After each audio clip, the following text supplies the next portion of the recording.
ఈరోజు నిర్మల్ పట్టణంలో బీజేపీ నాయకులు ఎలాంటి కార్యక్రమాలు చేస్తున్నారో నిర్మల్ పట్టణం అందరికీ కూడా ఎమ్మెల్యే గెలిచినప్పటి కూడా తెలుసు. ఈరోజు నిర్మల్ పట్టణంలో 15 కోట్లు వీళ్ళు వచ్చిన మున్సిపాలిటీ పాలక వర్గం క్యాన్సల్ చేసి కొత్తగా పెడుతున్నారు. ఏదో లేనిపోని ఆరోపణలు చేస్తున్నారు. ఈరోజు రేవంత్ రెడ్డి గారు రాష్ట్ర నలుమూల కూడా అన్ని మున్సిపాలిటీలకు కూడా 15 కోట్ల రూపాయలు అన్ని మున్సిపాలిటీలకు రేవంత్ రెడ్డి గారు ప్రభుత్వము ఇచ్చింది. ఇదేదో నేను రికమెండ్ చేసిన అనే ధోరణిలో పోతున్న మహేశ్వర్ రెడ్డి గారు, ఇది కరెక్ట్ పద్ధతి కాదు. అబద్దాల మాటలు మాట్లాడి ప్రజలను గారెడి పెట్టియద్దు. ఈ టెండర్లు నిర్మల్ మున్సిపల్ టెండర్లు అయినాయి. టెండర్లకు సరైన కాంట్రాక్టర్లు రాలేదు. కాంట్రాక్టర్లు వచ్చిన సగం మంది కాంట్రాక్టర్లు వచ్చేసిండ్రు. మళ్ళా కొత్త పాలక వర్గం అయింది. ఈ కొత్తగా పాలక వర్గం అందరూ కూడా గ్రహించి వర్కులు అన్ని కూడా ఏదో రకంగా ఉన్నాయి.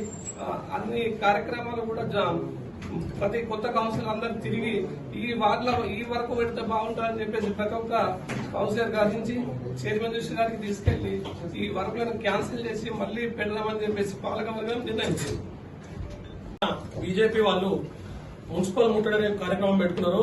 అది జస్ట్ వాళ్ళ ఉనికి కాపాడుకోవడానికి, మేము ఇక్కడ ఇంకా ఉన్నాం, బతుకున్నాం, మా పార్టీ కూడా ఉంది అని చూపెట్టుకోవడానికి మాత్రమే అని ప్రజలందరూ గుర్తించారు, నవ్వుకుంటున్నారు.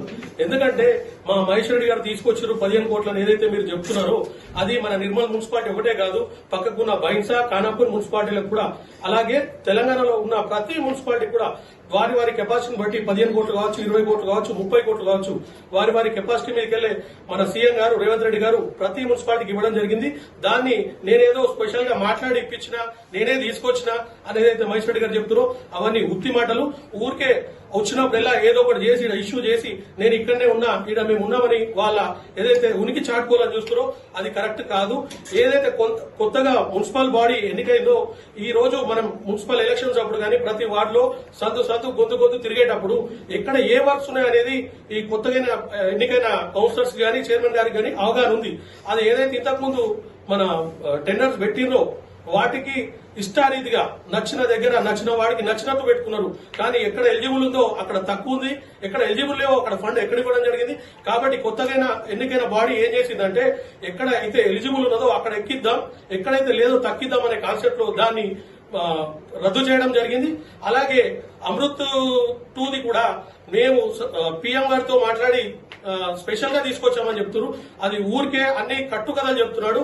ఏదైతే అమృత్ 1 కింద 1,00,000 జనాభా కంటే ఎక్కువ ఏదైతే మున్సిపాలిటీలు ఉన్నాయో వాడికి అమృత్ 1 కింద గతంలో ఇవ్వడం జరిగింది. అలాగే 1,00,000 జనాభా కన్నా తక్కువ దాన్ని 90,000 గానీ 80,000 గానీ అలాంటి ఉన్న మున్సిపాలిటీని మిగతా 90 మున్సిపాలిటీలను దాదాపు అమృత్ 2 కింద చేర్చడం జరిగింది. ఇందులో ఎవరు స్పెషల్ గా ఎవరిని రిక్వెస్ట్ చేసేది లేదు, అడిగింది లేదు. కాబట్టి నిర్మల్ ప్రజలు అన్ని గ్రహిస్తున్నారు. ఏదో వస్తున్నాం, నెలకో 2 నెలలకు 3 నెలలకు వస్తున్నాం, ఏదో ఒకటి చేయాలా, ఇక్కడ మేము ఉన్నామని చాటు చెప్పుకోవాలని కోరుకుంటారు. కానీ ఇక్కడ ఎమ్మెల్యే గెలిచిన సంది ఇప్పటిదాకా ఏ అభివృద్ధి జరిగిందో ఎంత జరిగిందో నిర్మల్ ప్రజలు గుర్తిస్తున్నారు. గారు ఎలక్షన్ కన్నా ముందు హామీ ఇచ్చిండ్రు, ప్రతి మున్సిపాలిటీకి 15 కోట్లు 20 కోట్లు అవసరం ఉంటుంది, నేను ముందే గెలిచినాక ఇస్తా అని చెప్పేసి ఇచ్చిండు రేవంత్ రెడ్డి. ప్రజల దృష్ట్యా మొన్న మేము పాలకవర్గం కాకన్నా ముందు 15 కోట్లు టెండర్ పిలిచిండు. టెండర్ కు పిలిస్తే దాని అగ్రిమెంట్లు వారం 15 రోజుల్లో అగ్రిమెంట్లు చేసుకోవాలి. టెండర్ దారులు అగ్రిమెంట్ చేసుకోక టెక్నికల్ ఇష్యూ తోటి ఆ టెండర్ రద్దయింది. ఇప్పుడు వచ్చిన పాలకవర్గం టెండర్లు ఇప్పుడు 2-3 రోజులలో నిర్వహిస్తారంటే బీజేపీ వాళ్ళు వచ్చి మున్సిపాలిటీ ఎదుట ధర్నా చేసింది. పాలకవర్గంకు మా మున్సిపల్ చైర్మన్ వైస్ చైర్మన్ అప్పాల గణేష్ కు సందులో తిరిగి గల్లీలలో ఏ ప్రాబ్లం ఉన్నదో ఆ ప్రాబ్లంలలో చూసి ఆ వర్క్స్ మెజార్టీ కౌన్సిలర్ అభిప్రాయం మేరకే ఈ 15 కోట్లు ఖర్చు చేయడం జరుగుతుంది. మహేష్ రెడ్డికి ఎమ్మెల్యే గారికి ఎటువంటి అవగాహన లేదు నిర్మల్ పట్టణం మీద. ఇంతకు ముందు సుందరీకరణ పేరు మీద అట్లా పోయింది, ఇప్పుడు గల్లీలలో రోడ్లు లేవు. బీజేపీ కౌన్సిలర్లకు కూడా పెడతాడు. ఇప్పుడు వైఎస్ఆర్ కాలనీలో ₹1 పెట్టినా 2 కోట్లు పెట్టినా వర్కులు పెట్టినా గానీ అక్కడ అభివృద్ధి అనేది కాదు. ఎందుకంటే పెద్ద గల్లీ ఉంది. ఈ చిన్న గల్లీలో మా వైస్ చైర్మన్ గల్లీలో అప్పాల గణేష్ గారి గల్లీలనే 25 లక్షలు పెట్టిన వాళ్ళ 10 లక్షలే అవసరం ఉంటాయి. అవసరం ఉన్న దాంట్లోనేమో ఎక్కువ పెట్టిండు, అవసరం లేని దాంట్లో తక్కువ పెట్టిండు. అట్లా వేసుకుంటా పోయి బీజేపీ వాళ్ళని ధర్నా పంపించుడు ఎంతవరకు సమంజసం? ప్రజలు అన్ని గమనిస్తున్నారు. దీనికి తగిన గుణపాఠం చెప్తారు ప్రజలు.